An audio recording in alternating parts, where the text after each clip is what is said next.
Hey guys, what's happening? So we're back for more of Jonathan Hickman and Greg Capullo's Wolverine Revenge. So where now, after Wolverine's pulled himself back together, he's ready to tear these guys apart.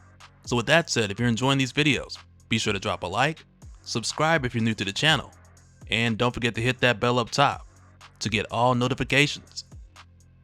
Alright, so coming back, we pick up with Wolverine, who at this point is the only man still standing from Nick Fury's last-ditch effort strike team, or as it would seem, because come to find out, after what appeared to be a very heroic death on the helicarrier, Nick Fury is yet still alive. And Wolverine discovers this when he gets back to honor those who have fallen, because when he gets there, he picks up Nick Fury's scent. So he tells Fury to come on out. So when Fury comes out, he starts giving this speech like, oh, the ones who we've lost, they're the lucky ones. But right away, Wolverine's like, you sent the life model decoy, didn't you? And Fury's just like, yep, that was the last one I had too. So Wolverine's more or less like, man, Fury, you ain't shit.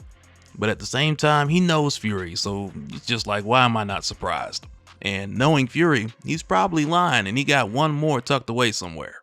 But in the case of Cap, Bucky, and countless others, they put their lives on the line for real. And now they're all gone, which at this point just leaves Fury and Logan. And it's not long before Logan's like, okay, what are we gonna do now? Only for Fury to tell him, there's nothing to do. We failed. The Empire has fallen, and now, if we're lucky, only a couple 100 million people on this continent will die. All that's left of the Great American Experiment is less than 20 nuclear subs rolling into deep water. And I give those good men a few months before they're warlords and pirates. I've seen the horror of one world war, faced my worst nightmares in the jungle, and endured the cold hell of the Cold War. I promise you, this is gonna be worse. So what am I gonna do? I'm gonna find myself a nice bottle of bourbon, crawl into a hole with my best gun, then someday, soon enough, I'll see my friends on the other side. So Logan just tells him, well, when you do, tell him I said you're only late because you're a terrible drunk, and an even worse shot. Which right there is like, hey, leave it to Logan to know what to say to talk somebody out of a dark place. So next, Fury asks Logan, what about him? What is he gonna do? So Logan just gives him this look just before the title screen jumps up. Because this is Wolverine Revenge. What do you think he's gonna do? Knit a sweater or a scarf? Like, come on, man. So following this, we jump forward 3 months, where we find Wolverine making his way to the Dakotas. But as he closes in, a Jeep pulls up, because before he gets too close, he's stopped by Danny Moonstar, who Logan admits he wasn't expecting to see here. And instead of Danny giving Logan the warm welcome, she accuses him of trying to sneak by. So Logan tells her he wasn't sneaking anywhere. He was just heading towards the only light that he saw burning at night. Cause like we were told before, when Asteroid M came crashing down and Magneto died, it released an EMP that took out all the power in the world. So for Wolverine, of course this got his attention, but mainly because he's looking for a specific person. And Logan knows if this place has power, it's likely because of him. So he cuts to the chase with Danny. And he tells her, you guys got power while no one else does. I think I know why. And the why is why I'm here. So Danny just tells him, if this person doesn't want to talk to Logan, then she's gonna have to make him leave.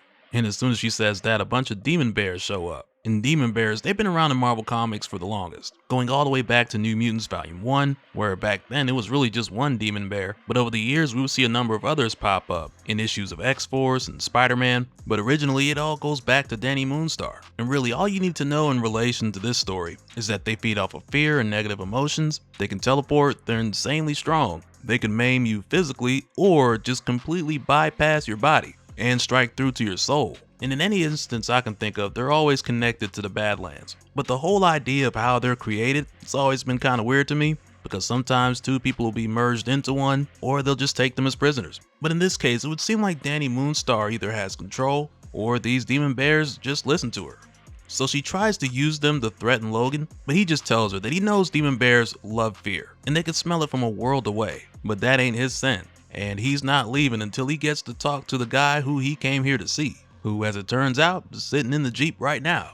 And that person is Forge. So needless to say, Wolverine stuck around until Forge heard him out. And after that, when we jump forward 2 days later, at this point Wolverine's already told Forge what he's up to. And between these two guys, it couldn't be any more different, because as we know, Wolverine, he's after revenge. And as for Forge, after the world ended, he decided to build something new and welcome those in who could see the dream for what it was. And as far as Forge is concerned, he doesn't think Wolverine's path to revenge is going to end well for him, but even still, he's sticking around to help an old friend. So what they end up doing is making their way to the crash site of Asteroid M, where at this point there's really nothing left but a huge crater because all of Magneto's true believers, they already came here to take the remains of Asteroid M for themselves, since they saw them as holy trinkets. And because this place is all cleared out, it has Wolverine like, well, how do you know we're gonna find what we came here for? Which, as it turns out, is the body of Magneto. So Forge tells him he did a scan as soon as they got here, and Magneto is right underneath their feet. So Wolverine's then like, okay, so you got some high-tech doodad we can dig him up with? And Forge is just like, I do. And he tosses him a shovel and tells Wolverine to start digging. So Wolverine does, and eventually they find Magneto's body. And the main thing Logan wanted from here was Magneto's helmet. So he hands it to Forge. Forge takes a look, he examines it, and he tells Logan that he can make it work. And following this, next we head over to a city that's name has been erased, where we find a stranger who's making his way to see Mastermind. Because since the fallout, Mastermind has completely taken over this place. He has absolute control over everyone here. They all serve him. It's like a post-apocalyptic Diddy party. And it's here where the stranger approaches, asking Mastermind for the location of Sabertooth, Deadpool, and Omega Red, because the stranger already knows where Colossus is. So Mastermind tells him Rasputin cast them out. He thought they were beneath him, and given the fact that this stranger happens to know this much already, it has Mastermind curious to see what else is in this stranger's mind, because he knows where his companions are, but instead of giving up his secrets, he's gonna take the secrets of this poor defenseless stranger.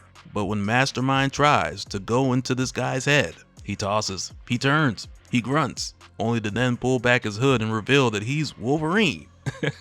To no surprise, and he's rocking that refurbished Magneto helmet. So of course when Mastermind sees this, he's terrified. So he then tries to make these ladies defend him, which is sad. But it doesn't even matter, because Wolverine's able to get to him and separate his Mastermind from the rest of his body, which is all Logan really came here for. So he ends up taking his head back to Forge, so he can plug into Mastermind's brain and access his memories so they can figure out the locations of Deadpool, Sabertooth, and Omega Red. And Forge even admits that it was a bit tricky, since Mastermind had done so much work on his brain already, but he gets it to work. And when they see these memories, it confirms that Colossus is where Wolverine thought he was, and Omega Red is not too far from him, though Deadpool on the other hand chose to be in a number of locations, so he could be at any one of them at any time. And in the case of Sabertooth, he's made his home in the desert. So Forge asks Wolverine which one is he heading to first, and Wolverine tells him he's taking care of old business before the new business. But just before he leaves, he asks Forge if he took care of the other thing that he asked for, and Forge tells him that he did it while Wolverine was taking care of Mastermind. And following this, we jump forward to a week later, in the desert, where Sabertooth has made his home, where we find Wolverine pulling up on the motorbike, with his headlight shining bright. And for a moment here, there's a bit of a back and forth between the two of them, because Wolverine asks Sabertooth if he's surprised to see him. And Sabertooth just tells him, nah, not a bit. It'd take a lot more than a bomb in my chest to stop me dead. I figured that means you have half the chance of doing the same. And right there, it's just kind of like, okay, buddy. But Sabertooth goes on to tell Logan that he expected him to come, because Logan always loses and he's always looking to get even. And out of everyone Logan would want to get even with, Sabertooth would be at the top of that list. But he just tells Logan that his revenge is going to start and end right now, because he's not going to let Logan leave here or live long enough to seek revenge anywhere else.